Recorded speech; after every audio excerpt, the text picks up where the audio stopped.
True. Okay. Yeah! అయితే అంటే ఇప్పుడు ఒక వెబ్ సీరీస్ తీసినప్పుడో, లేదంటే ఒక షార్ట్ ఫిల్మ్ తీసినప్పుడు మీకుండే ఒక ఫ్రీడమ్ వేరు. హ్మ్. అంటే మీరు ఎంత అంటే అది జోక్ కేటగరైజ్ చేయకపోయినా, హుహు. ఎవరికి రీచ్ అవుతది, ఎవరికి రీచ్ అవ్వకూడదు. ఒకవేళ రీచ్ అయినా పెద్ద టెన్షన్ లేదు అన్నట్లుగా ఉంటుంది.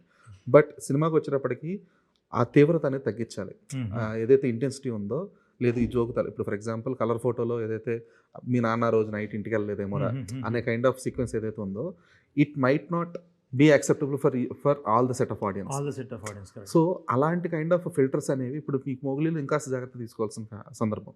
ఎందుకంటే బికాజ్ ఈ కొంచెం బిగ్గర్ బ్రాండ్స్ ఇవన్నీ కూడా ఇన్వాల్వ్ అయ్యి ఉన్నాయి కాబట్టి అండ్ లార్జర్ సెక్షన్ ఆఫ్ ఆడియన్స్‌కి అప్పీల్ చేయాల్సింది కూడా కరెక్ట్. ఉన్నప్పుడు. కరెక్ట్. సో, ఇక్కడ మీరు ఎంతవరకు దాన్ని కంట్రోల్ అండ్ ఇంటెన్సిటీని తగ్గించగలిగారు?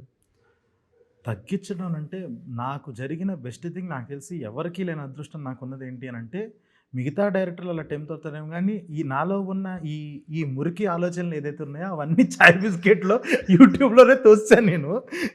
ఇంకెక్కడ నాకు ఆ, అంటే నిజం కొన్నిసార్లు నిజంగా కొన్నిసార్లు చీప్ పనులు చేయాలనిపిస్తుంది రాసేటప్పుడు ఈ శబ్దం పడి ఉంటుందిలే అని చెప్పేసి అని అదంతా ఆల్రెడీ తీసుకెళ్ళిపోయాను. ఓకే. కలర్ ఫోటోలో కూడా యాక్చువల్లీ సాయి రాజేష్ గారు అన్నారు ఇది కొంచెం క్యారెక్టర్ నుంచి ఏవే వెళ్ళట్లేదా అని చెప్పేసానంటే ఏమంటే అందరూ మంచోళ్ళే అండి, అందరూ మంచోళ్ళే. కానీ కొన్నిసార్లు ఈగో హర్ట్ చేసినప్పుడు కొన్ని చేసినప్పుడు సడన్గా ఆడిలో కూడా వచ్చి వెళ్ళిపోతూ ఉంటాడు, మళ్ళీ దాని తర్వాత మళ్ళీ ఆడు నార్మల్ మనిషే హ్మ్. ఆడి క్యారెక్టర్లోనే ఉంటాడు. కొన్నిసార్లు సడన్గా మనం అగ్రెసివ్ అయిపోతాం, ఆ అగ్రెసివ్ అయిపోయిన ఎమోషనే అండి అది, అంతకు మించి ఇంకేమీ లేదు అని చెప్పేసి ఆ డైలాగ్ పెట్టడం జరిగింది.